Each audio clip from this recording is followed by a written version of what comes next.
spent my first 15 years trying to get out of the woods because I thought it was horrible. And I spent the next 20 years trying to get back.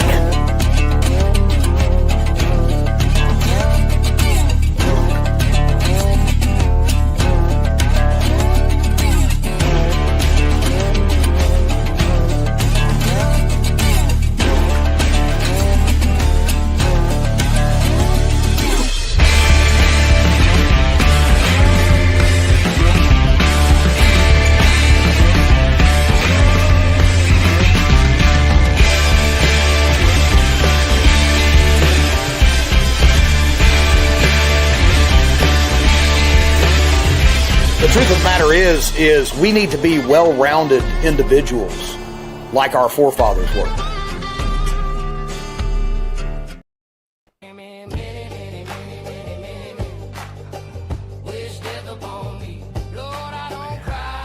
Woo! I can't help myself. This is just a catchy tune. AI or not, this is a catchy tune. I get it. Just no wishes he could do this. Oh my God. Woo! Yeah, baby. Welcome. That was supposed to fade out. I still haven't figured this stuff out. I'm not like your dad, man. He's a true pimp. That guy knows how to make stuff happen. This is how it goes, y'all. Welcome to another episode of Mountain Readiness Monday. I'm your host, T. We are coming at you live from the very cold mountains of Appalachia here in Wilkes County. I'm not happy about it. I'm not happy about this weather because it started to warm up. Everything started. We even got some little buds. You guys get some buds on the trees, William? No, not yet. I mean, in Texas, yeah, we do have that, but in this part of North Carolina, like at my parents' house, which is where I'm at right now, no, I haven't noticed any buds or anything like that. But I am not happy about this cold either. And it's cold back in Texas right now too, dude. So before coming out here, cause this was all kind of last minute, I was like, all right, I got a bunch of tomatoes. I got a bunch of peppers, cucumbers, a bunch of like, very spring and summer plants started. And I was like, all right, they're either going to dry out and die in this house, or we can like flip a coin and they might make it outside. Dude, as soon as we showed up in North Carolina, they forecasted like a 30-degree night for 2 nights in a row. And I was like, well, there goes all the peppers, tomatoes, and cucumbers I planted. That's it. Done deal. Done deal. Yeah. And that's why I'm mad, because I haven't pruned these fruit trees out here. And I was like, okay, I'm going to prune these fruit trees, and because it's still cold and then it got warm, I was like, oh, well, snap. Now little bitty buds popped out on a couple of them, and now it's cold again. The wind, man, people messing with stuff is made Mother Nature angry. Like I'm telling you, it's just not normal. It's just not normal. And some of the wind that we're getting, it all day long. It started blowing yesterday, all night long. Sound like the walls were going to come down on this house, blowing my goat sheds all over the place, tarps everywhere. I mean, I've got stacks of cardboard, where I save it for putting down for mulch and stuff. That was all over the yard. Half of them were in the pond, so I'm fishing cardboard boxes out of the pond. It's relentless, it seems like. Never ending. Same here. I ran errands earlier today, and it was like blowing the truck. I was driving my mom's like smaller truck. It's a Toyota Tacoma, and it was blowing the truck off to the side. I was like, whoa, crap, what's wrong with the truck? Like I kind of noticed that everybody behind me was like doing the same kind of sway, and I was like, oh, snap, this is the wind. But it's windy. It's cold here. It's not very much fun. Got some snow, dude. To this moment, we've had like maybe anywhere between 2 to 4 inches of snow. To this moment, my Weather Channel app will not acknowledge that there was any precipitation in the last 24 hours. I mean, they don't know because it's not real precipitation. That's why it ain't real. Yeah. You didn't get precipitation. You got chemicals flying down from the sky. That's what we got inoculated. That's what we got. That's exactly what it was. Man, welcome, guys. Well, first, everybody knows who you are. Everybody knows who the Permaculture Consultant is, but I'm going to introduce him anyway. Guys, you know him as a Permaculture Consultant. Of course, part of the Pimp Cast does all the cool guy things. All you out there, make sure to like, share, subscribe if you don't mind. Make the algorithm gods happy to shine down favorably upon me. Push out this to all the people that I possibly can. Doesn't matter though, I'm not monetized, so doing this for free, that's okay, because it's about getting the word out about stuff that matters. Who do we got in the house, man? We got a good bunch of people. There you go. There's a thumbs up there, some eyeballs. Welcome everybody out there. Thanks for being a part of what we're doing. I sketched down a whole bunch of notes and stuff, but I can't read my own writing, so we're just going to shoot from the hip as I always do. As far as what we do with the show tonight. But first, this episode that I don't remember is brought to you by Soil Saviors. Make sure if you want, look, nutritious food needs nutritious soil. It starts right there. This guy right over here he knows this. He knows this as well as these guys here. Scan that QR code, get yourself some Soil Saviors. We even talked about this last time. People's like, well, that's really expensive. I don't know if I can afford that. That's fine. Everybody goes to Mickey D's, good old McDonald's, and spends $100 on garbage for one meal with your children's. And you actually probably eating human flesh, if the truth be known, from what I'm reading about. Who knows? Yep. Maybe that's just a myth. Maybe. But I think there's something to it. You can't keep triggering me like this. You don't want to keep going down rabbit holes. I can't help it. This is who I am. You know, and I watched a video too, man, that started talking about, well, there's this many cattle in the world and, you know, in the United States and and they make this many hamburgers. I'm like, wow. Like what is in those hamburgers? Because it doesn't sound like we have enough cows. Nope, the math ain't mathing. Your dad and I, we were just on with AJ Richards from the farm. You know, we did that show here last week, which they cut him, or I'm not sure what happened. He made somebody mad and they chopped him out, you know, killed his feed. But we kept talking. But, you know, now, you know, the whole cattle thing, they're trying to tell all the cattle ranchers to, you know, keep their herds and make babies and have more cows because we don't have enough. So not only do we not have enough, but when you do the mathin' that's not mathin' with Mickey D's, like that's how. Yeah. I mean, people ask yourself this, how are we producing all this food? I don't know. Maybe it's a thing, but the more I start reading these Epstein files, the more I'm thinking that there's just a lot of sick, twisted, perverted individuals in the world that do sick, twisted things. And people are just too comfortable here in the good old United States to, I don't know, maybe they just don't care. Maybe we just need to be more hungry or something to get people to wake up. What's your thought on it? There's a reason that all these large meat manufacturing or meat processing facilities are all ran with like illegals. There's a reason for that. It's the same reason that they brought in illegals to work to clean up and do all the muck outs on the roads in Western North Carolina and Eastern Tennessee after Hurricane Helene. It's because it's a population. If something happens to the American population, isn't going to be asking like, oh, where did Jim Bob go? It ain't Jim Bob, it's Jose, and you don't even know Jose, so you're not going to be asking where he went when he gets his arm stuck in the meat grinder. Do you think that they stop processing whenever somebody gets their arm stuck in the meat grinder? They don't stop one bit. And also, speaking of meat processing, here's another reason you should know your local farmers and try to source as much food from them as possible. Tyson. Let's talk about Tyson. That Hillary Clinton chicken. There's a reason she said, I'll sacrifice another chicken to Moloch as a joke during that whole press conference and whatnot. There's a reason she said that is because Tyson manufacturing or processing facilities all have what's called a red room. And there's another reason that they use illegal labor that speak Spanish and no English, so they can't go and snitch to the local population. But each Tyson processing plant has what's called a red room. So as the chickens are like hung upside down, they're going through the whole processing assembly and everything like that. They kill their chickens using electroshock. So if the chicken, and it's kind of hard to shock a chicken to death because it has such thick insulation in the form of feathers. So if a chicken actually makes it through and doesn't get shocked and is still alive on the back end, they'll bring that chicken, save it over into the red room. And then from what people have said about this red room is like they'll be on the assembly line, they'll see a gang of suit and ties walk on by, going to the red room, they'll be in there for like a considerable amount of time, and then they'll all be leaving the red room, and it's like nobody's allowed in the red room. It's not even something that's like acknowledged at Tyson. Yeah, so there's that.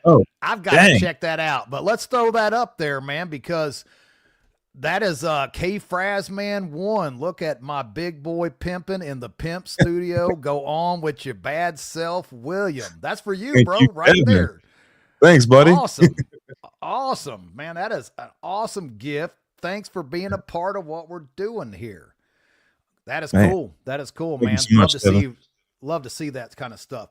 Remember, y'all, if you got something for a question, now I want everybody out here to think about this. You have one of the best, one of the all-time greatest permaculture consultants around here in this studio, and you can ask all the questions that you want to, and we're going to get to them. We'll get to them for the night's over. So hashtag perma if you got a question for the permaculture consultant.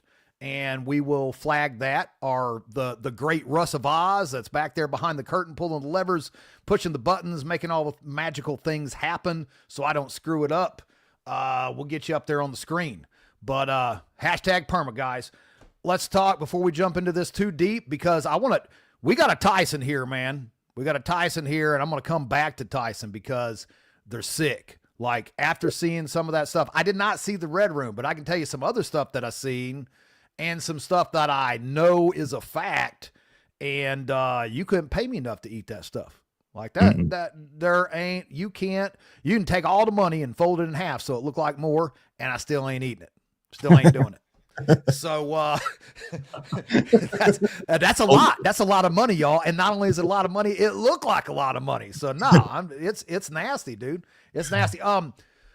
Mountain Readiness is coming up May 1st, 2nd, and 3rd in Harmony, North Carolina. We got this guy right here is going to be there, along with the daddy pimp, Mr. Billy Bond, and we are going to be doing processing a ram, hands-on processing. We're going to make some compost. We're going to do some awesome compost while we're there, and get into all kinds of other stuff, man. It's awesome times.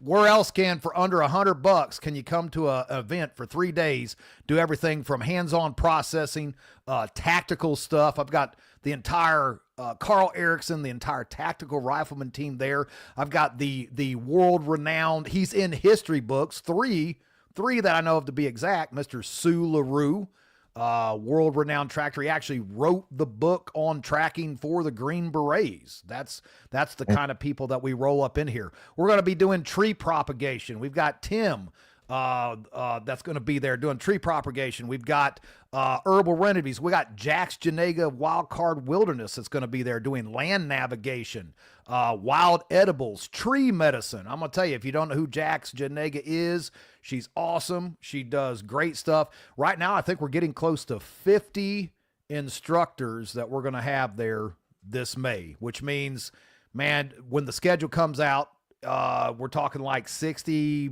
plus classes a day, and you pick whatever you want to go to, on top of live music Friday night, live music Saturday night. If y'all want to stick around, we also have deep dive paid intensives. We'll have Monday as Troy's Gate, which we've already spun William up on. Talk about that. We also have Carl with 2 days on the range you can purchase. Train with some of the finest firearms instructors there are around. I guarantee you get your money's worth, guys. That's a fact. That's a fact. So Mountain Readiness Expo, May 1st, 2nd, and 3rd. Check that out. Next, we have Mountain Readiness West. Oh, CanCon 2 right after it. My bad. That's why I have Russ do this. We're going to be down at CanCon the very next weekend. That's in South Carolina, fully suppressed. I think the tickets are $50 right now. CanCon is run by Recoil Off Grid magazine. And of course, if you're into this type of thing, which I am, for $50 right now, you can come down here and you get to shoot everything that's there. Everybody will be there. Dead Air, Silencer Co. I mean, you name it, they're all there. The ammunition is included. Like you get to shoot whatever you want for $50 for the 2 days. Wow. I think they're even talking about having the minigun there. So, look, if you've watched Predator, like I've wanted to shoot a minigun ever since Predator, that's just a fact. I need to do that. There's Mr. Tom Bryce in the house. He said, I was there last year. He said he got tired of shooting. That's how much you will shoot for $50. Like I bet you I shot $300 worth of ammo while I was there. Like it's all part of the deal. Everybody's sponsoring that stuff. So, if you're into that type of thing, CanCon is the weekend right after that. Just a couple hours away down there in Clinton at the Clinton House. Not to be, mistaken or thought that it's anything to do with the Clintons. There'll be no sacrificing to Baal at CanCon. Don't worry. We won't be doing anything like that there. And then Mountain Readiness West. That's happening 24th through the 26th in Swan Lake, Montana. Literally 1 hour from Glacier National Park, an 80-acre veteran lodge. We're going to be doing the same thing we do. We got our East Coast here, and we got our West Coast out there that we're going to be doing this year. It's going to be awesome. And if you can make it, you should do it. And then go to Glacier National Park. You should go to this on vacation, William. My worry with going out to Montana is not coming back. I know it's beautiful out there, but and then also it's the trap of going there during the summer and not during the winter. So it's going to be like not during the winter, which means basically August. Like if we would have waited to August, we'd have 4 feet of snow on the ground. But I've seen this year. But not this year. They're still warm out there when I talk. Well, actually, I think they finally got a little bit of snow out there in Wyoming. I was talking to a buddy. But like when we were getting hammered at 12 degrees, all for 2 weeks straight here in Appalachia, they were in their t-shirts, 60 degrees running around in t-shirt. They're right there an hour from the Canadian line. That's wild.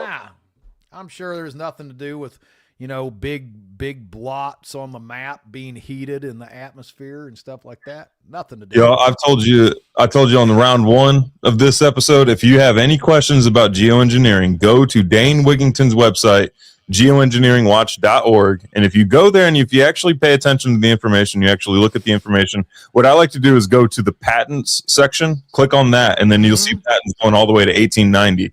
If you look at the information there and you still deny geoengineering, you're intentionally ignorant. Like you chose this route. And just remember, when your head's in the sand, them cheeks are in the air, unprotected.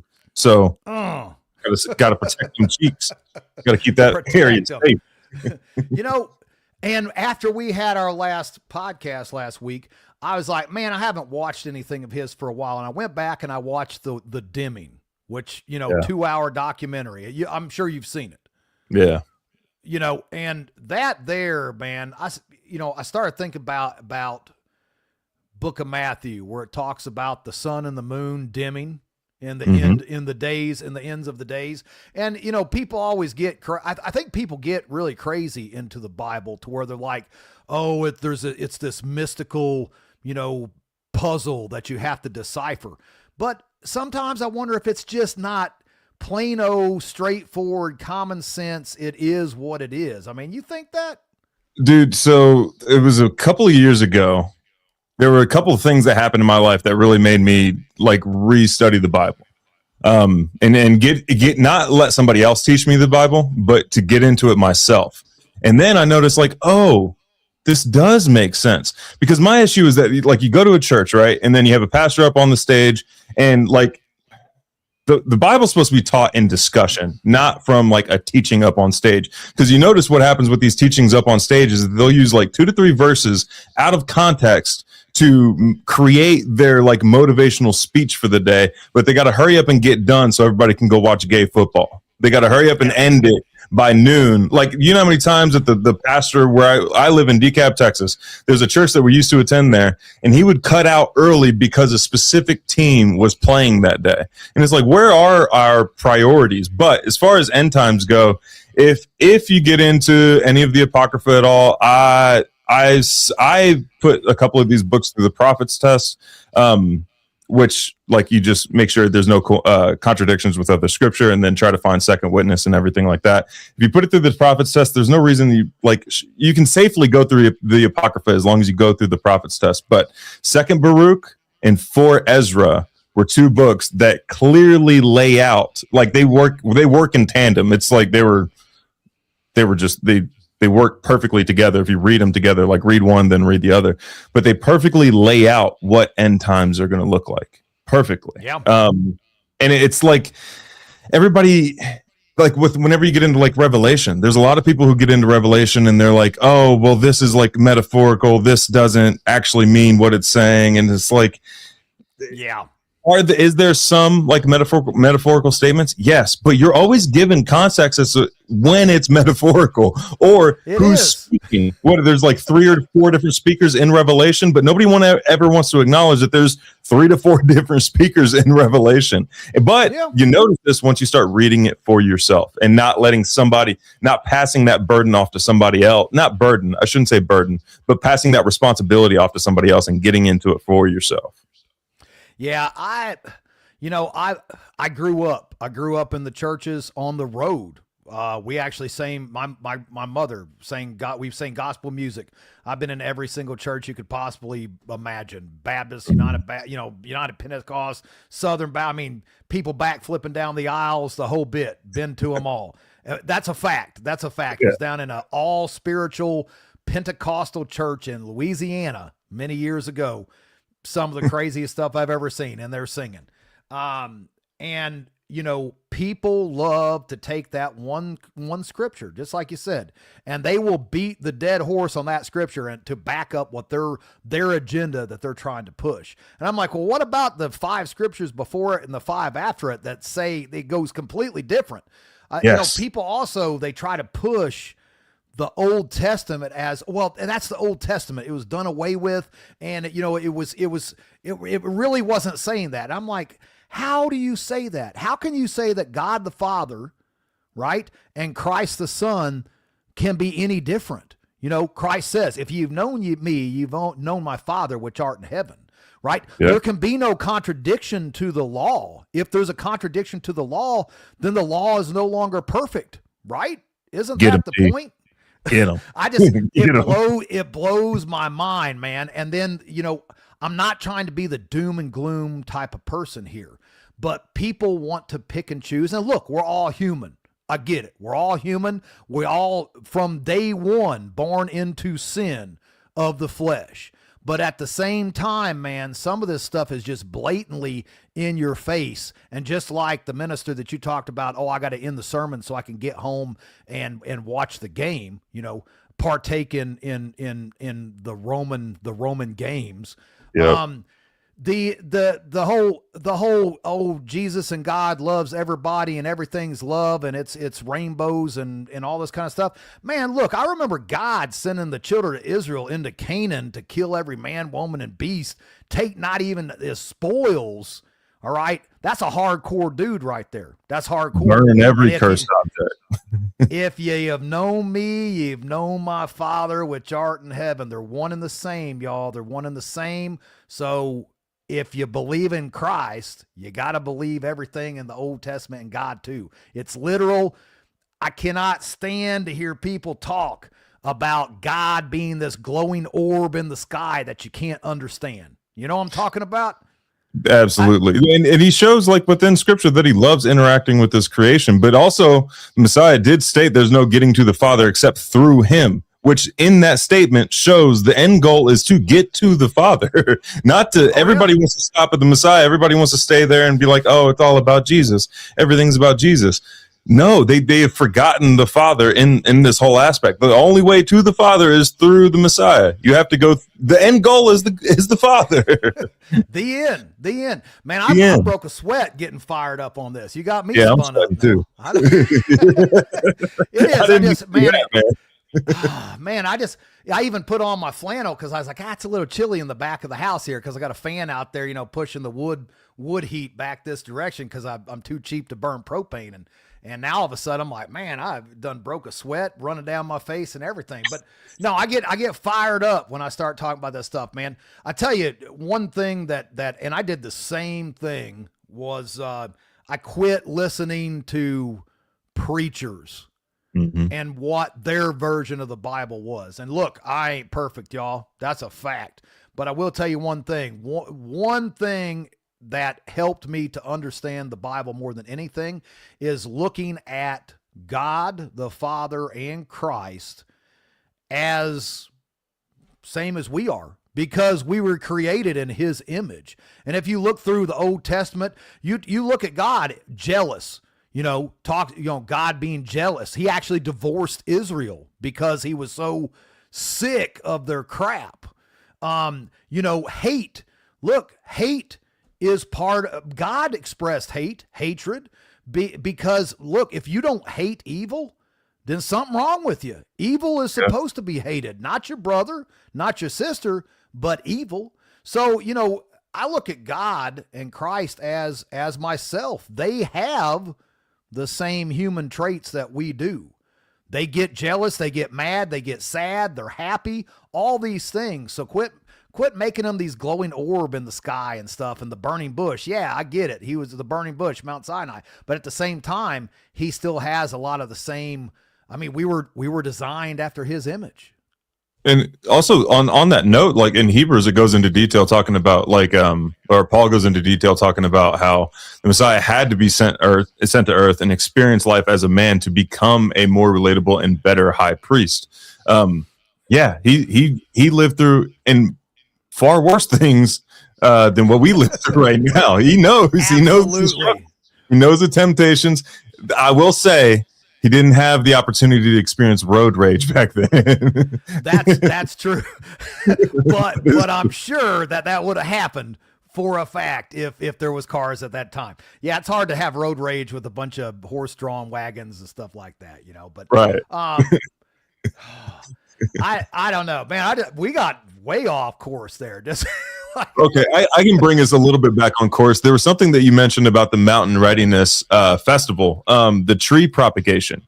That is something that so many people overlook. And if you're looking to get into like sourcing some sort of income from your homestead or from your farm, whatever it may be, from your garden, get into tree propagation. It is one of the most passive, as far as a farm goes, it is one of the most passive forms of income you could possibly get squared away. And the markup on it is insane. Once you get established, once you get set up, once you learn how to graft, once you get your rootstock growing, once you get your a good source for scions, like you can even go harvest rootstock and scions like in the wild, depending on where you live. But once you get all that stuff established, all you have to do, it's going to take honestly, you could spend a day grafting and guarantee in 2 years, like your income for that year. Trees are super resilient. They're fantastic. There's a lot of passive growing that occurs. Like you want resilient trees. So you don't want to be babying these trees at all. Sell bare root. That's even less of an input you have to do. If anybody's interested in that, there's an awesome guy up in New York. His name is Akiva Silver, Akiva Silver. Awesome guy. And he very, very he simplifies it a lot. So I would recommend checking him out. He simplifies it. He makes it super accessible. Also, Stefan Subkoviak, he's up in Canada. He was actually just at my parents a couple weeks ago. A couple weeks ago. And then also in Alabama, Flomaton Famous. Every festival that I've been at with him, he's always done like a tree grafting. Every time I've taken this class, I've come away with something new. For example, there's this one guy in Florida who's growing like New York apples in Florida and isn't worried about like the lack of dormancy because he figured out how to force dormancy on these apple trees by going off and like he does dwarf apple trees, dwarf rootstocks, so they're smaller trees. And then he just goes there, and whenever he needs them to go dormant, he just goes and plucks all the leaves off and then forces that dormancy in these apple trees. And then he's able to grow like these New York trees in Florida, which is insane. Wow. Yeah. I didn't even know you could do that. Well, we've got I believe you met him, Tim from Regenerative Orchard is going to come. We're going to do, I think he's been out there to Kentucky Sustainable, I wanted to say. But I got to talk with him. We're going to actually do tree propagation. He's going to bring all the stuff, some root stock, the whole bit. So if you guys want to know how to grow free food, free, don't cost you nothing, and you can keep reproducing it, bam, here you go. Come to Mountain Readiness in May, and you can put your hands on it, just like most of the other classes. I'll talk to Carl Erickson, too. We're going to do a all-women's AR-15 class and an all-women's pistol class. So for all you ladies out there who have never dusted anything off, this is not live fire. This is going through the mechanics. This is learning all those basic fundamentals that you need. It's part of the ticket, man. You come out there and you can put your hands on it. We've done this twice before with the all-women's AR, and they loved it. It was a huge hit, and now we've added pistol to it as well. So we cover all the bases, y'all. We grafting trees, we're processing chickens and rams, and we're running freedom slingers. So freedom seed slingers right here. So that's where it's at. I'm excited. What else? It's going to be great. And don't forget, guys, for everybody out in the viewing audience, October the 27th through the 31st is the Sovereign Health Summit. That's right here. My wife and Mr. Billy and Michelle Bond, we all teamed up together. Look, guys, I love gear. I'm not going to lie. I'm a gear queer. I'm a gear junkie. I like all that stuff. Like, I got all the cool packs and all the stuff and fire starters and all that stuff. But let's be honest. What is your number one prep? It's your health. You ain't got your health. All that stuff is just stuff. So we wanted to bring something together for people for focusing on health. We want that health. There has been so many things that's happened just in this past 4 or 5 years that is just killing us. Not besides Tyson. That's just a small little minute.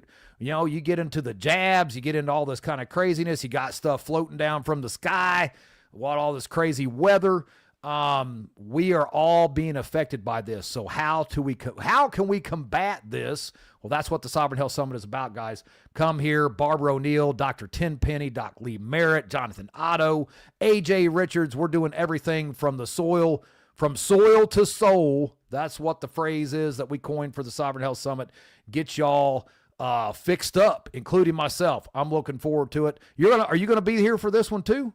Oh yeah, I'm absolutely going to be there. And y'all, if you want to meet like a real life, if Cat Williams was a doctor, Dr. Ely is going to be there. He's like a real life a pimp named Slickback. I don't know if anybody's seen the show The Boondocks, but there's a character on there and his name is a pimp named Slickback. And Dr. Ely reminds me of him to a T. He is hilarious. He's very knowledgeable on everything.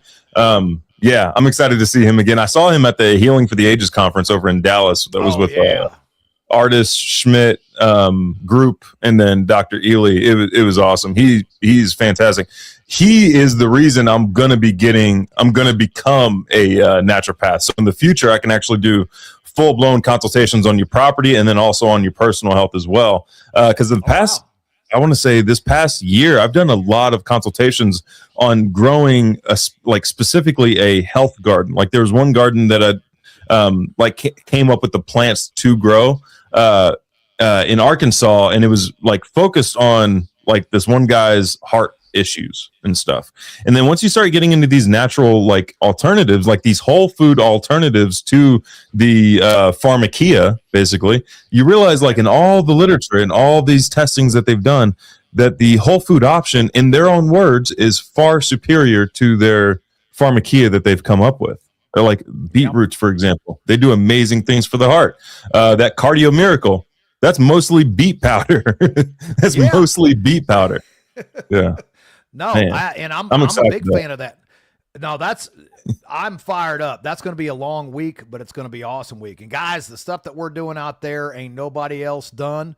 And I'm sure they all will be though, after they see what we've got going on. But even vendor wise, I mean, we've got everybody from EMP Shield to Cell Saviors, Soil Saviors. We've got Wellness Blanket. I mean, you name it, they're there. You can shop, you can eat.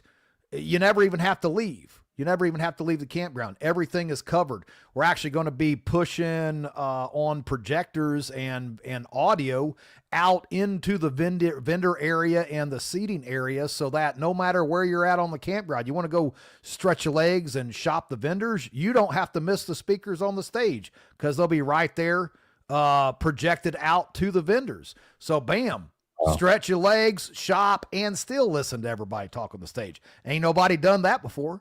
That's awesome. Yeah, that wellness blanket. My wife is actually like cuddled up under the wellness blanket right now. She's doing a Bible study right now. But yeah, she's up under that wellness blanket. She's liked it. My mom has liked it. I haven't really tried it. It's a thicker blanket, so I tend to get, I don't know, I guess I'm hot-blooded or something like that. I tend to get sweaty under those thick blankets. But from what I've heard, they work pretty well. A palladium-lined blanket. Who would have thought? Who would have thought? We were talking to her, your dad and I was like, no kid, I've got to try it out. Next time I'm over, I'm gonna have to wrap up in this thing and see what it's about, because I'm a doubting Thomas, man. Like, yeah, unless I'm trying it out, I've got to see it to believe it. And I said the same thing with Jeff Adams, Mycronic Silver, because he'll be there, guys. Yeah. He'll be there. Not only that, Jeff will be at Mountain Readiness in May. He's going to be teaching a class on silver. So we've got him coming out to all these events as well. There's another guy. Yeah, scan that right there. Get you some silver. I'm going to tell you right now, guys, I have never used any silver products with the exception of, silver dollars and water and stuff like that. I'm a believer in that. But all the stuff that's out there on the market didn't make a single bit of difference to me. Didn't feel any different. Didn't do nothing. But this Mycronic Silver of Jeff's, I started coming down with the bug, man. And he had just sent me a package. And I was like, what's the worst that could happen? It doesn't work. Man, in 24 hours, it was gone. I used the nasal spray and the therapeutic, you just take orally. That stuff knocked it out flat 24 hours. It was like it never existed. My wife got rid of a UTI with it. We got rid of an ear infection in the baby with it. Yeah, that stuff is awesome. Yeah. And it's a big difference in the typical colloidal silver that you buy especially if you're buying it at the store. Like, there's a huge difference. Yeah, definitely go the Mycronic Silver route. I want to try his deodorant. I still haven't tried his deodorant yet, but I do want to try that. Have you tried it? I have not, but have you tried the tooth spray, the toothpaste? No, I haven't tried that one. No, I'm still on the last batch of toothpaste that Dad sent to me to test out. I'm like, well, this stuff is amazing, dude. Like, I've been brushing my teeth with, now I use the Redmond stuff, the clay. It's got the clay and salt, the Redmond's toothpaste. It's all right, but it doesn't really do anything for your breath. I'm not going to lie. Hey, look, man, I'm not knocking you, Redmond, by far. I'm an affiliate, right? And I still use your stuff, but I got to be honest, like, it didn't knock out the duty breath. It just didn't. This Mycronic Silver stuff, you just, 5-6 sprays in your mouth and you brush your teeth with it. Not only does your teeth feel like it's just crystal clean, but you got good minty breath on top of it. And it doesn't, unlike the other stuff you get at the store where if you swallow it, it kills your pineal gland. This stuff doesn't. You can eat it. Doesn't make any difference. Yeah. Yeah. So if you got breath that smells like you've been chewing on 40 buckets of booty, go ahead and get you some Mycronic. Get you some of that Mycronic tooth spray. And I just seen this pop up and I'll forget if I don't bring it up.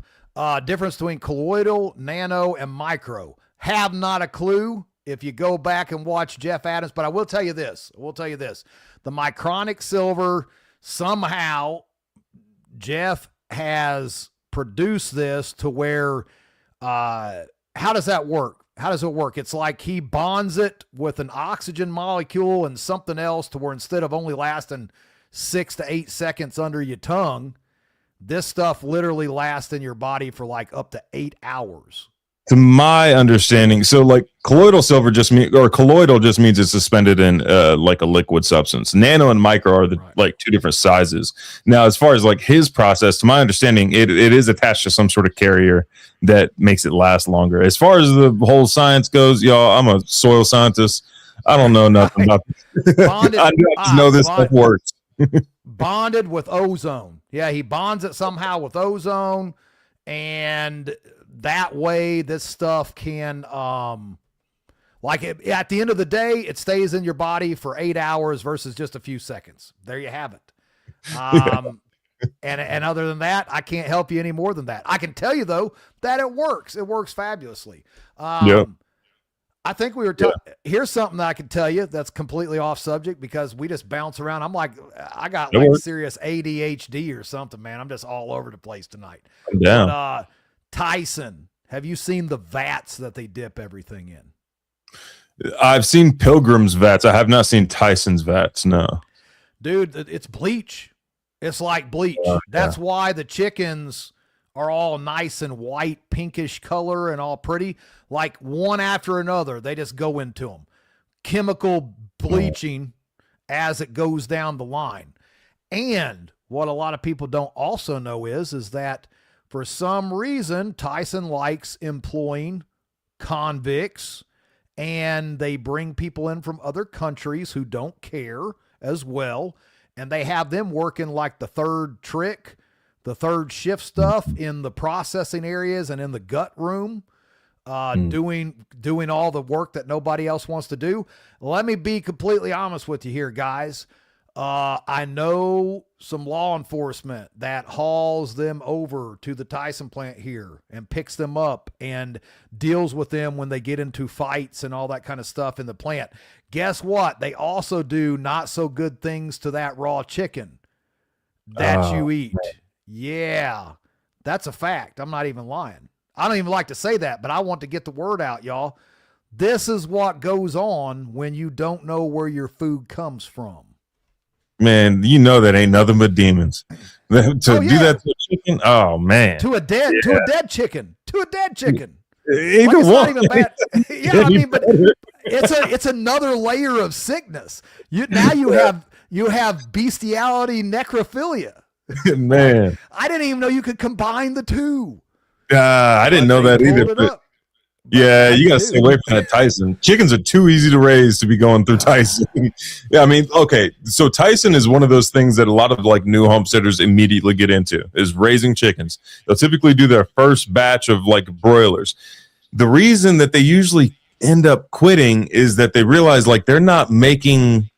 Their reasoning is that they realize like it's not saving them any money from not buying chicken from the store. For them to like do a small batch, let's say they're doing anywhere between 30 to 75 chickens, right? They buy all the feed for those chickens. They do the typical Cornish cross chickens. They buy all the feed for the chickens. They do all the processing. They get to the end of the results and they're like, dang, this was actually a more expensive chicken than if I were to just go buy that whole chicken from the grocery store and cut it up into pieces and do it myself. You guys got to check out if you're into that, you guys got to check out the chicken tractor on steroids, or get into the method of getting out of doing the Cornish crosses, get over to heritage breeds, which will actually survive past your 12-week period, and be healthy chickens afterwards as well. And they still have like a lot of their natural instinct to go and forage and to hunt and things like that. Get out of that, grow your own food, and then do the chicken tractor on steroids. If you guys can if you can team up with somebody else and utilize their waste streams. For example, if you have like an elementary school next to you, you know how many like gallons of milk that they're throwing away every single day? Go dumpster diving, go get that milk. Universities, if you're near a university, UNC Asheville, they get rid of like 400 to 600 pounds of food every single day, and it's organic for the most part because of who they're catering to and who these people are buying food for. Warren Wilson over in, I think that's either Swananoa or Black Mountain, North Carolina. They get rid of a ton of food, and those purple breathing Marchies, they got nothing but the cleanest possible food. It's all going to be vegan, but that's okay because we're raising chickens and they'll get their protein from the compost. But yeah, check out the chicken tractor on steroids. If you're getting into raising chickens, you can do laying birds, you can do meat birds or broilers, either one. You can do both of those there. And then not only are you raising your animals for free with no feed inputs, you're also making, after your 4th week, you're making a 1 cubic yard of compost every week that you do this. It is labor intensive, but it is. You're trading that for the price of feed. And also, where's this feed coming from? Like, they say it's organic, they say that it's soy free and stuff like that, but the testing for organic is just garbage. It's not a standard at all. It's basically like, hey, I agree not to use, like, there's percentages in organic, y'all. There's depending on which color the label is, the organic stamp. If it's green, it's like 1%. If it's black, then it's like 90% organic and stuff like that. Like, there is no, in my eyes, there's no percentage on organic. It's either is or it isn't. It's either sprayed with chemicals and toxins or it isn't. And they don't, there's very little like follow-up done on these organic farms. Once they kind of do the paperwork and they get inspected, there's very little follow-up. And then a lot of the times they're permitted to use still some pretty horrible stuff. And all of it means nothing if they're growing in acidic, depleted soil. It's still just garbage for you. If it's grown in acidic soil, all of those heavy metals in the soil, which are present in everybody's soils, just depends on whether they're bioavailable. Once it hits a pH of 4.5, all those heavy metals are bioavailable to your plants. It gets sucked up into your plants, and then you eat that, and it accumulates in your body. All that can be fixed just with good soil biology. All of it. Bam. That's it. There you have it. That's the show. Yeah. He nailed all the points down right there. Sorry, buddy. No, that's good. That's good. And let's jump over here. We got some questions. They're piling up, man. Everybody's fired up tonight. Cool. Russ, man, he just said in the private chat, he said after that Tyson chalk, he said this show is definitely getting taken down. Yeah, probably so. It's probably happening. I've noticed that really the main things we get taken down for is if we talk about any like direct medical alternatives. So as long as like we kind of stay away from that topic, like not saying that anything on the elemental periodic table of elements will cure such and such, then we should be good. We're good. Should. That and certain seeds. You can't talk about seeds that can stop certain things in your body from happening. Let's see here. Heidi West, she says, what's up with the Circle Chemtrails? All groups of 3 oversight. Man, it ain't just South Carolina. I hate to tell you, it's everywhere. And I don't know about the Circle ones, but it probably has something to do with atmosphere being heated up. I don't know, though. Not in this area. It's too cold. So two thoughts on that. First one is, the first thing that came to mind might be sigil magic. Like, we're dealing with some like very evil Luciferians. You think they ain't doing some sigil magic above us? So there could be that, especially with all these people that'll like post pictures of like, oh, look at this like smiley face above me. This is pretty obvious. Or like all these cross hatches and stuff like that. So there's the conspiracy theory. I mean, is thinking like, you know, it might be sigil magic, but also it could be everything that's reacting, depending on where you are in South Carolina. There could be like a NextRad radio tower not too far from you. And if that's the case, and then they kind of had everything in the suspended in the atmosphere, and then they turned on that NextRad radio tower, that could be the cause of these big circle formations within the sky. Which was all over the whole state of Montana and Wyoming, this big old circle here last month. You could tell, I mean, it was just, they heated that sucker up and just shoved everything right down on top of us. So, I mean, and look, guys, get on that Dane Wigington and look up the dimming. The first video I think he has pinned at the top is the dimming. That there is just an all-out great video. It had been years since I watched it. And I was like, man, I was just working on some drywall. I was like, man, it's been a while since. And it just remembering all the stuff that he talked about, it's like, wow, this is just right in our face now. And it's easy to watch that documentary and be like, oh, man, we're all screwed. Like, there's no hope. There's no fixing this, none of that. I do want to reiterate, there is hope. There are solutions to all of these problems that we're talking about and everything. There are, like, again, the Bill Mollison quote is like, even though the problems become increasingly more complex, the solutions are still shockingly simple. Like, okay, there's geoengineering going on. Crap is hitting the ground. We need to focus on our soil biology to be ready to take up any of those toxins that are going to hit the ground. Also, I would implore everybody to check different ways on how not to pay taxes, because we're all funding this crap. We're all paying for it all day long. There's a website that I'm not saying I went to, but I'm saying it, there's some decent information on there. Taxfreedomlawschool.com. Check out taxfreedomlawschool.com. And you realize the only reason you're paying like income tax, for example, is because you agreed to it. You ain't a citizen of DC, so you're not mandated to pay income tax. I mean, let's throw something else out here too. Yeah, let's throw something else out here too. Like, I'm not saying that, all the grocery stores, basically 90% of the whole world is, owned by these certain, large conglomerates like a BlackRock, Vanguard, A Street. Yeah, but you guys, if you can grow your own food as much as possible and raise your own chicken, and you don't have to go to Wally World and stuff like that, that's owned by all these big corporations, and you raise it yourself, all of a sudden you once again are pulling money out of that beast. You're pulling that money out of it. You're not funding it. And see, I'm going to need some new conspiracies, please. He says, give us a couple more minutes. We'll bring something up. So, but yeah, man, become self-sufficient. That's why they got rid of the victory gardens and all that kind of stuff. Because they need your money. They need you to go to work to your little cubicle and stare at your little computer screen and, be a little good worker ant, so that you can be controlled and you can't grow your own food. And there you have it. You can't control a population that's not dependent on you, upon you. Yeah. So let's create the alternative. Snap card. There you go. Nothing against it. If you need it, yeah, it's got its place. Blah, blah, blah, blah, blah. But that's the stuff that they put in place to control the population. And, man, you control the food, you control the world. So, man, I'm down for, well, real quick, I'm down for anybody who can get SNAP benefits or welfare or anything like that. If you can get it, get some of that money back.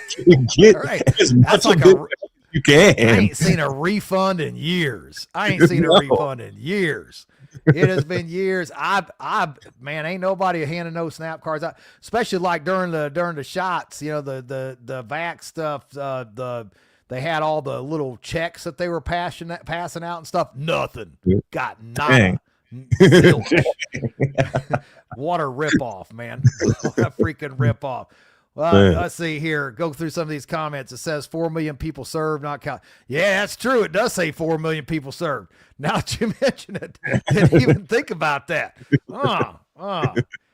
Let's see. He said the audio needs some help. It's blaring on one end, quite on it. Well, that's because William has a pimp filter on his microphone, and I still haven't purchased one. Same mic.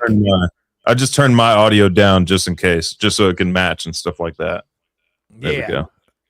Well, I try to eat this mic. I get all up on it like this and see if that'll help too. Sorry about that, brother. I don't know all this technology stuff, and so I thought by buying this high-end microphone that it did everything. Come to find out, you got to buy more stuff. Yep. Yeah, they get you with that. I remember. Okay, so for this setup here, when Dad first wanted to do the podcast, I was like looking up on the forums, on the videos and stuff like that. I was like, what all do I need? And it never seemed to be like a complete list. So I hit up my buddy Tony from the Confessionals, and I was like, hey, what setup do you have that we never have to buy more stuff for? It's just a complete setup. So the only reason that this is set up the way it is because I hit up a professional podcaster and was like, hey, bring me to the end goal. Get me to the end. You got to text me what it is that I need, because I forgot from the last time we did this. Gotcha. I'll send a photo. I have no idea. Let's see. Apparently, a bill of band geoengineering Wyoming dip. Not surprised at all. Kind of like that whole let's keep spraying glyphosate all over everything, and that's completely fine. And look, I voted, but man, I didn't vote for that. I can tell you that right now. Now, with the chemtrails and banning it and everything, like you notice Tennessee banned the spraying of the chemicals in their sky, but they still have chemtrails because they only banned it to a certain altitude. They only banned it at an altitude that they don't even spray out anyway. Oh, snap. Yep. The dog opened the door somehow. That freaked the crap out of me. Gotta love that. Let's see here. He said... We'll just go down the line. He said William could clean a steer before he could tie his shoe. That's probably a fact. Your dad was Your dad was saying that you guys knock out like a sheep in like 20 minutes between the two of you. It's packaged and ready to go. That's impressive. Teaching takes about 4 hours. Teaching takes about 4 hours. But if it's just me and Dad, then we can get through it pretty quickly, especially once we kind of get into a flow. Like he'll be typically doing like the finer cuts. I'll be doing like the cleanup for the grind, or breaking down larger cuts so he can do the final cuts. And then after that, we all jump on the packaging, and it goes pretty quickly, especially with the sheep. They're super easy to skin too. I tell you, we went over there, and Amber and I, my wife Amber, we went over there with your dad, mom, and did a breakdown with your dad. And man, it was eye opening, guys. You need to come to Mountain Readiness and hang out with these guys. And here's the thing is, what your dad showed us, deer, sheep, doesn't matter, does it? No. I mean, even with the cow, it doesn't matter to an extent, because there's still like further cuts you can do on a cow. But if you get the gist with the sheep, if you can get a sheep down, then you can take that and you can apply it to all four-legged animals for the most part. And then you'll realize, like, once you see it done, once you put your hands on it, you realize like it's largely just follow the lines. That's largely all you have to do is just follow the lines. Right. No, and those lines are a little gray for me still. I'm not going to lie. There's a little gray area to those lines, but it's just, here's the great part is you can't mess up, right? Because if you cut the wrong stuff, it just goes in the grinder. Bam. We took that and mixed it all up and made homemade gyros. Amber did. Yeah. She did sourdough pita bread. And so all homemade, did the pita and that made the gyros, the Greek gyros and stuff. It was phenomenal. I'm not even lying. We ate that for like the whole week. Let's see here. Who's your pioneer? How can you talk about micronic silver, but Heidi gets taken down if she mentions colloidal silver? Probably because Heidi has a much larger platform than I do, and I'm not as cool. I think once you get out there a little bit more, they start really targeting you. That, and I will tell you, I've talked to a lot of people, correct me if I'm wrong, but once you monetize, it really starts getting, they zero in on you on that from people that I've talked to. Yeah, because there is that, but also it depends on how she's talking about colloidal silver.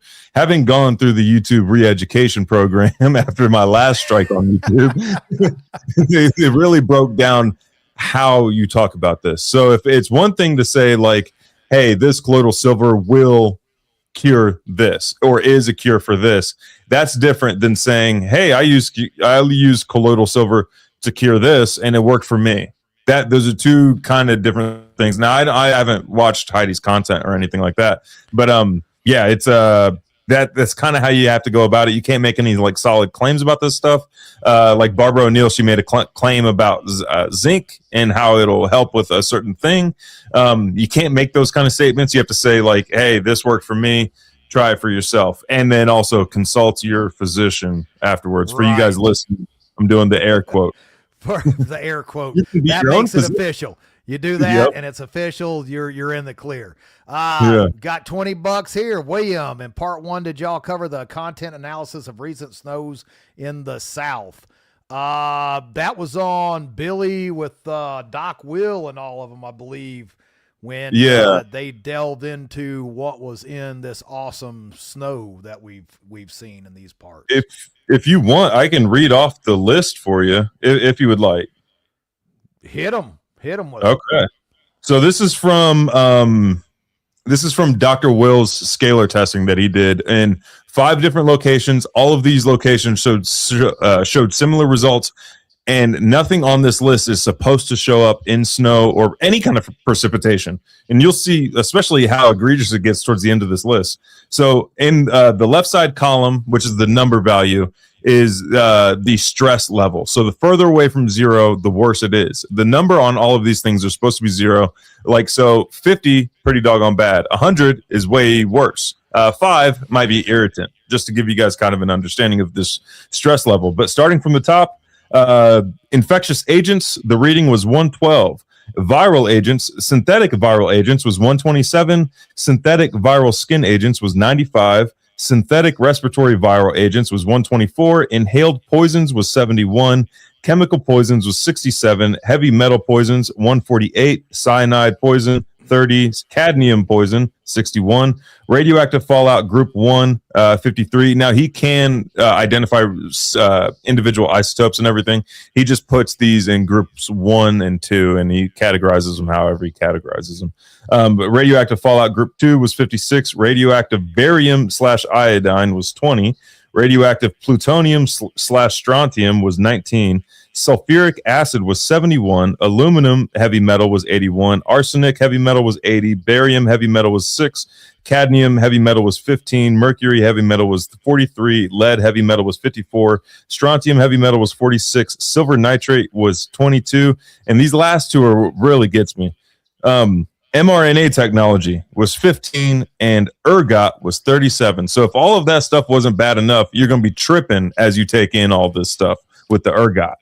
And then just to back up his results to a certain extent, this was done by a lab, Next Level Labs, and they tested snow in Sherman, Texas, which is kind of between me and like Oklahoma. And it's not far from me. It might be at max 2 hours from me in East Texas. But Dr. Group posted this on Twitter. It was the Next Level Lab results. I'm sorry, not Sherman, Texas, Denton, Texas.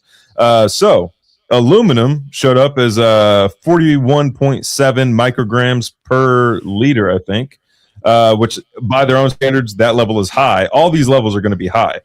Barium was 93. Strontium was 88.6. Lead was 15.4, mercury was 3.6, sulfur compounds 47.2, nitrates 11.1, and pH, we just talked about pH a minute ago. This is important because this is what makes all of this bioavailable to the plants. pH was 4.5.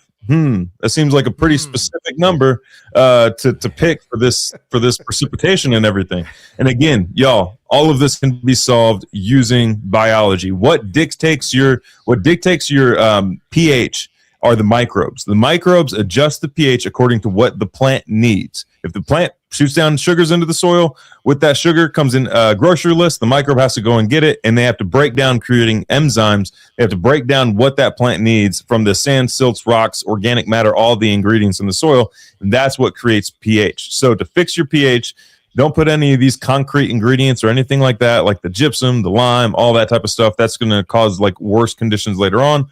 All you need to do is get good biology in place. And if you're in a position where you can't make good compost, or you're still in the process of learning how to make good compost, use T's link to get some soil saviors. That stuff is the only alternative to making your own compost. You cannot go buy good compost. I've looked at every possible opportunity of store-bought compost that I could get my hands on. I looked at all of it underneath the microscope. None of it had biology, which is ridiculous because the whole point of compost is that it's a microbe farm. Like, we're using it to grow microbes. We're using it to not just have microbes, but have higher levels of microbes that you don't typically find in soils. So that way we can strip off those microbes in like a colloidal form, I guess, and doing a compost extract, and then apply it to where we need it. And then that compost that we stripped, we can throw it back into the compost to get re-inoculated, and we can keep doing that cycle for like typically a period of 3 months before we start like coming down on the levels. It was like a peak period for about 3 months in compost before you start coming back to normal soil levels, normal healthy soil levels, I should say. But once those microbes are in place, once you get a batch of soil saviors, like inoculate your compost with it. And every time you make a new compost pile, take a piece of that old compost pile, like a starter. Think of it as like a starter. Or doing kombucha or apple cider vinegar, you take a piece of that mother and you put it in the new batch. Do the same thing with your compost. Take a piece of that old one, put it in the new batch. That way you're always guaranteed to have some of those extremophile microbes that's in the soil saviors. I haven't traveled to the volcanoes to go and get those organisms, but Dr. Will, Pat Miletich have. They've gone to these extreme environments to get these organisms that do nothing but eat toxins. When there's toxins present, they go gangbusters. They just eat them like crazy. And whenever they're not present, they just go dormant again. And then they do their own little microbe thing, just sitting there chilling in the soil, waiting for things to pop off. Just waiting in the wings.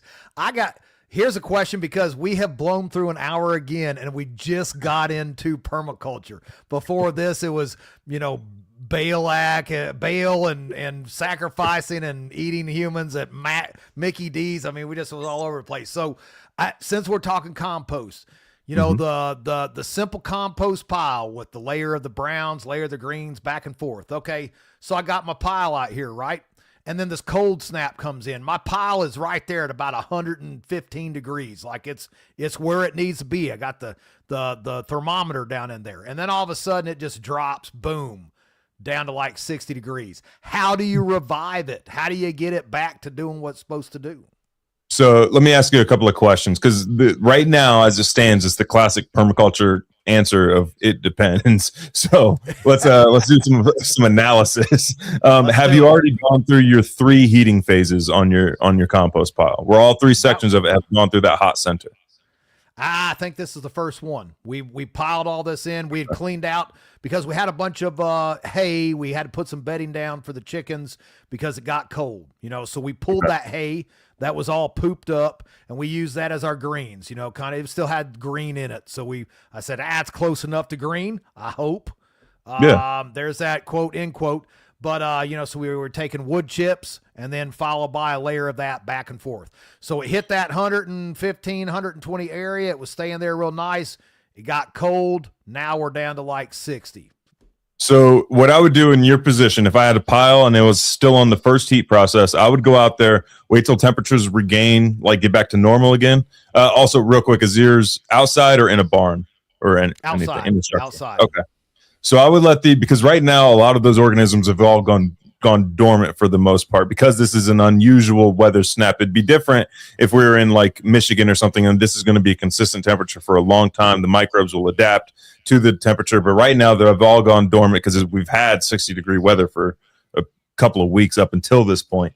So I would wait till we get back to warmer temperatures, and then I would pee on the compost pile. I would do like a little volcano in the middle, about halfway down as far as like depth goes, and I would pee in a jug, pee in a like a gallon jug, and at the end of the day, pour it down the center, close up that volcano, and then I would start monitoring temperatures every 12 hours after that.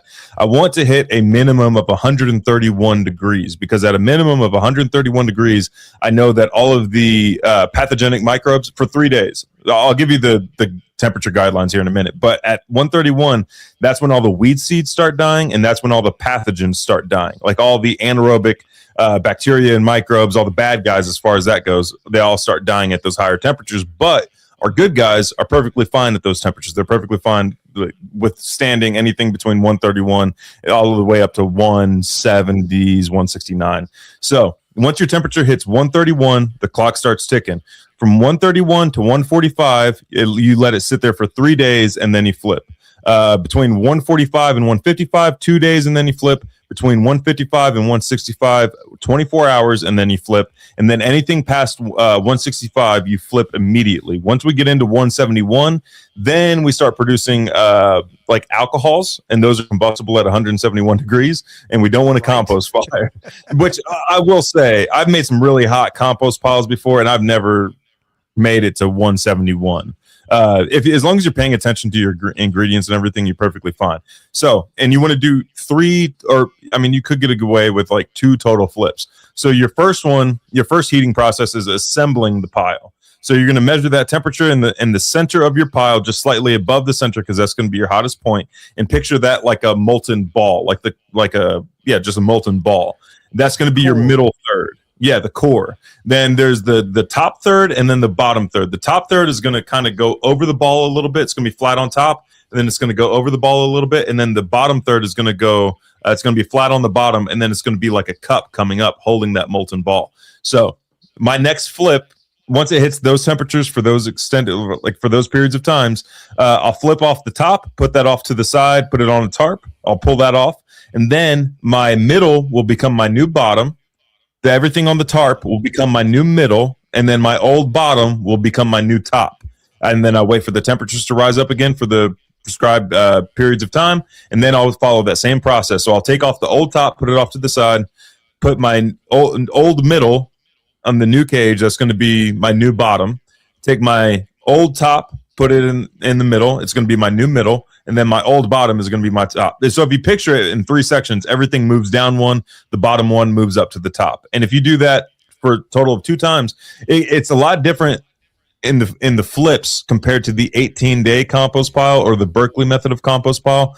Far less labor, far less flips, and it's more of a strategic attack on your compost, and like it's flipping it the minimum times necessary to make sure everything goes through that cleansing process. And then another thing that can help with like just overall maintenance is trying to make sure that all of the pieces that you're putting in there are all about like 1/2 inch to 1 inch in diameter, like a 1/2 inch to 1 inch in size. I don't know if you grow sweet potato vines or anything like that, but those are awesome compost ingredients. They're just a pain in the butt to flip unless you go over it with a mower or if you throw it in a wood chipper or something like that and break up those vines. But if you can get everything to about a 1/2 inch to 1 inch in diameter, you're going to be pretty doggone good. And then whenever you assemble your compost pile, rehydrate everything and let it soak in water the night before assembling your compost pile. So that way you know that everything is back up to like a perfect 50% moisture content. Man. Okay, now that may be that's helpful right there in itself, because I was not doing that wet it down before reassemble thing. I was just kind of just spraying it, hosing it down. Now, what point are you inoculating that with the soil savers though? Are you using that to re-wet it down? No, so with the soil saviors, because I know that everything in the soil saviors is clean, I'm not going to be introducing any kind of pathogens. I'm not going to be introducing any kind of heavy metals, weed seeds, or anything like that. I'm going to do that after the heating up process. So like we talked about the flips and the heating up process, but it's even if you after you've done your last flip, it's not going to be ready to use just yet. You're going to let it sit there until the center comes down to ambient temperature. So if it's 100 degrees outside, you want the center of your compost to be about 100 degrees, give or take 10 degrees either end.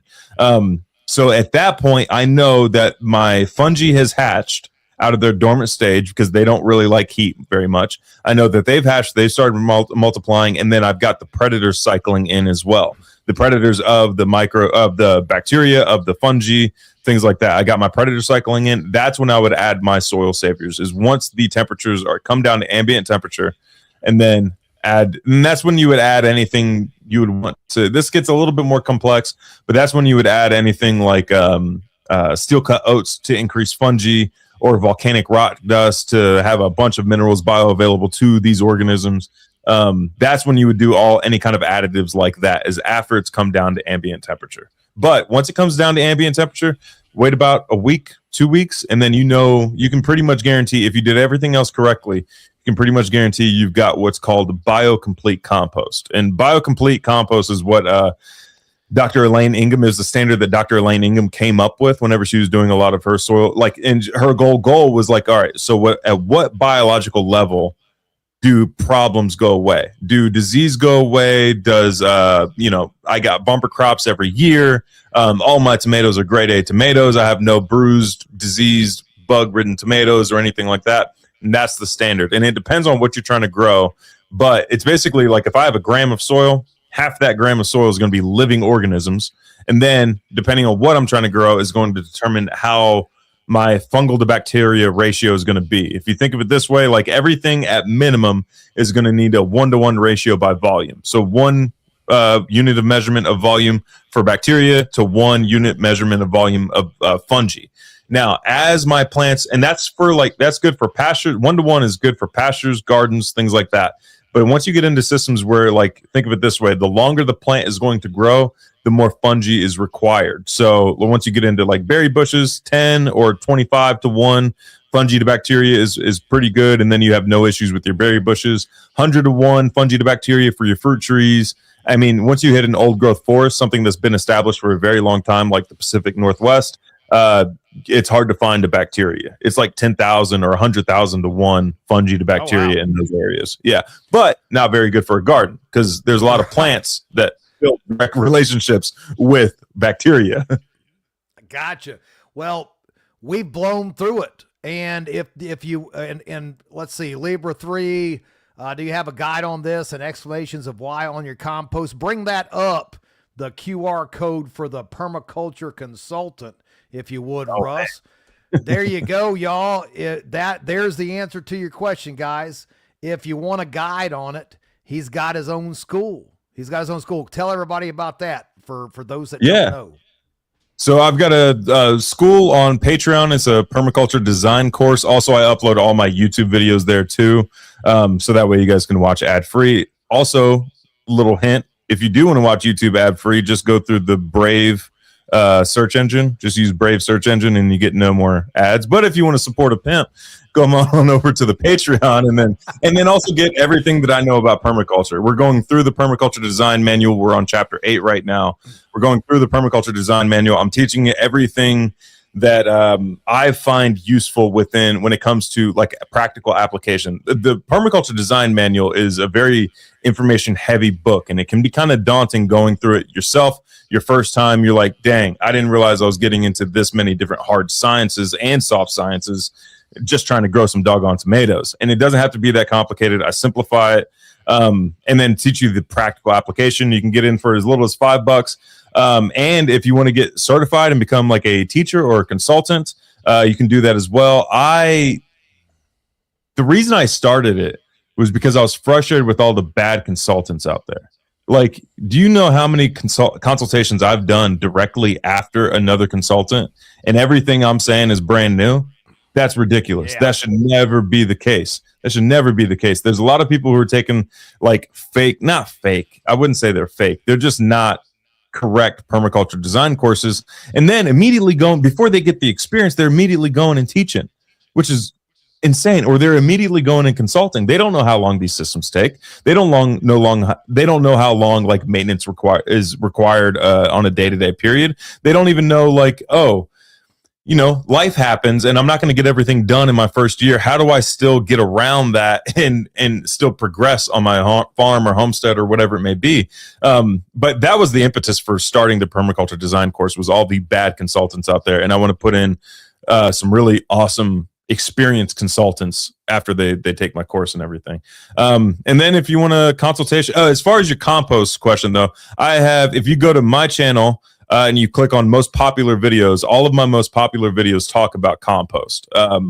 I think I might have a couple playlists talking about compost, but all of my videos, I talk about compost in almost every single video because it's the backbone to everything we're trying to do. And if you want a consultation, hit up my email. It's linked in the description of every single video that I do. If you want a soil biology test, we were talking about biology earlier, hit up the same email, just say, hey, I want a consultation or I want a biology test. And then I'll look at your soil underneath the microscope and see what's there, what needs to be there and stuff like that. But yeah, that's what I do. Oh, you're muted, buddy. You're muted. There. I actually, what I was slurping on this coffee right here, and I was like, I'll mute that so I'm not making all these slurping noises on the live.